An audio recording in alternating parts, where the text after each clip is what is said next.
Tropa, dito tayo sa Mr. B, Carlos Barangay Street. May nakita tayo dito. Actually, na-vlog to ng idol natin si Lois Sebastian. So, tingnan natin itong Tempura Street. Shoutout sa mga kabataan dyan! Aral mo na, babalante!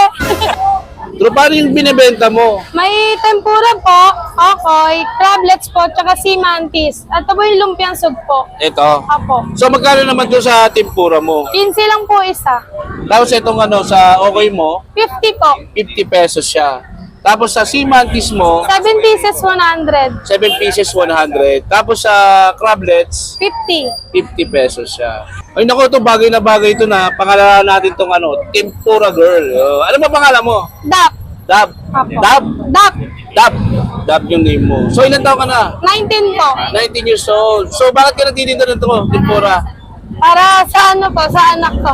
Ito pa, tulungan natin itong street vendor na to, si Dab. So yan yung tempura niya is worth 15 pesos. Yung okay niya is worth 50 pesos.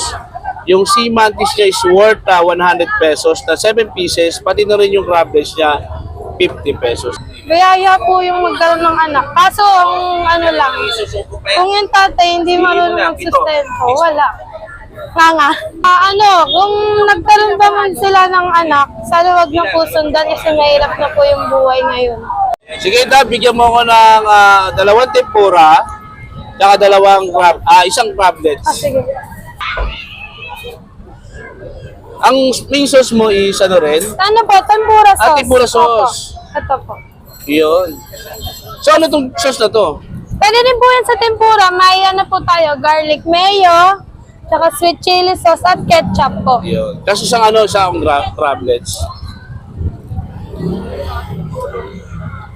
Baka pang vlogger yan Hindi po. Yun. Thank you. Tropa, bago tayo mag-putripan. Ray Smart Rice Coffee, available yan sa TikTok, Shopee, Lazada, kay Sheila's Dragon Fruit Salad. The #1 non-acidic rice coffee.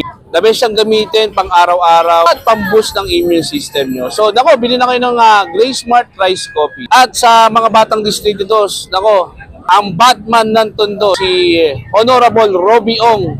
Isa sa mga pinakamabait na pwede nating piliin ngayong darating na Mayo. So, Robbie Ong, sa mga batang Distrito 2, panalo yung magserbisyo. At ito na nga mga katrupa, ito yung crablets nila na worth 50 pesos. Yan, tingnan mo.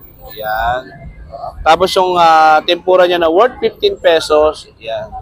So, tikman natin tong crablets muna, trupa. So, yan So, maliit na